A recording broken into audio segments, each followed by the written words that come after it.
안녕하십니까? 소금장사의 예수님 이야기 238번째 시간입니다.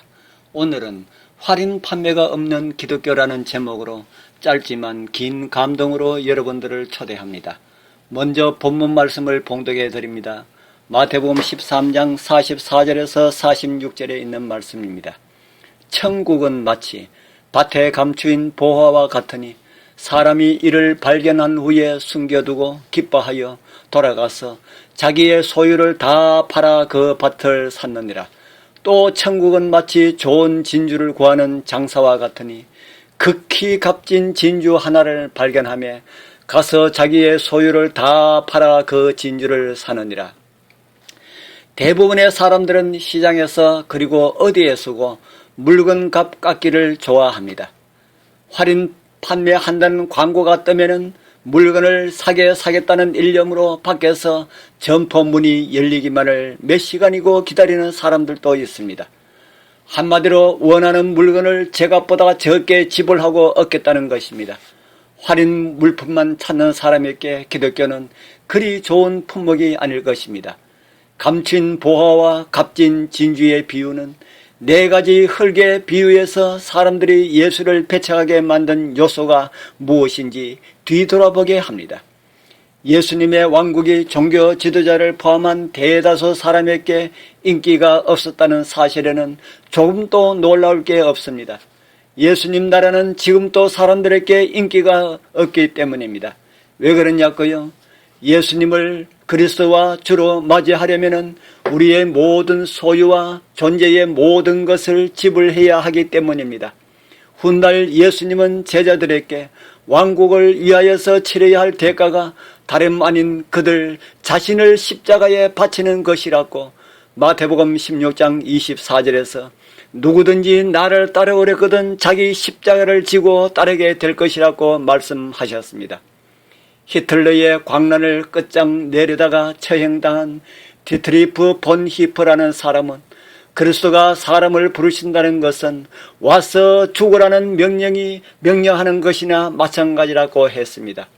그분의 가게는 할인이 없습니다. 값싼 은혜를 취급하지 않는다는 말씀입니다. 진정한 그리스도인들은 그리스도가 제시하는 일의 가치를 올바로 파악하고 그것을 얻기 위하여서 자신의 모든 소유를 기꺼이 포기하면서 왕국의 일원이 되려는 사람들입니다. 거기에는 흥정이 없습니다. 그런데 교회에서는 진귀한 물건을 사게 사려는 사람들이 어슬렁거리고 있습니다. 그들은 진주와 보석을 원하지만 값을 깎으려고 합니다. 이런 현상에 비추어 참 교회란 어떤 교회인지 파악할 수가 있습니다. 모든 것을 다 버리는 교인은 그렇게 많지 않습니다.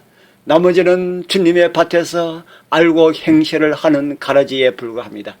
누구든지 진정한 알곡이 되려면 하나님 나라를 위하여서 즐겨 모든 것을 포기할 수 있어야 합니다. 염가 판매가 없다는 사실은 왜 진정한 기독교가 항상 소수 집단이었고 앞으로도 그럴 수밖에 없는지를 말해줍니다. 하지만 예수님이 주시려는 것이 무엇인지를 제대로 파악하는 사람은 그것이야말로 엄청난 진귀한 것에 터무니없는 값이 사닿고 말할 수밖에 없을 것입니다. 함께 하늘의 부름을 받으신 거룩한 형제 자매님들이시여 자신이 포기해야 할 것이 무엇이겠습니까? 온갖 괴로움을 뒤에 엉켜있는 그리고 결국 죽음으로 끝나버릴 짧은 인생이 아니겠습니까? 무엇을 위해 그것을 포기하냐고요? 병들지 않고 아프지 않고 슬프지 않는 세상에서 누릴 영원한 삶에 의해서입니다. 성경은 그곳에 대하여서 이렇게 말씀하고 있습니다. 요한계시록 21장 1절에서 4절입니다. 또 내가 새 하늘과 새 땅을 보니 처음 하늘과 처음 땅이 없어졌고 바다도 다시 있지 않더라. 내가 보매 거룩한 성 새 예루살렘이 하나님께로부터 하늘에서 내려오니 그 예배한 것이 신부가 남편을 위하여 단장한 것 같더라.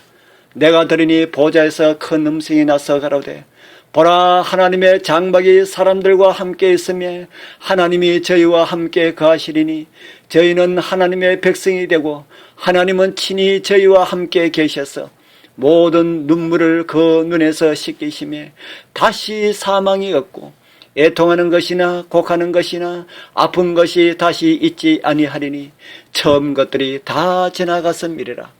이곳으로 사랑하는 여러분들을 다 초청합니다. 아멘.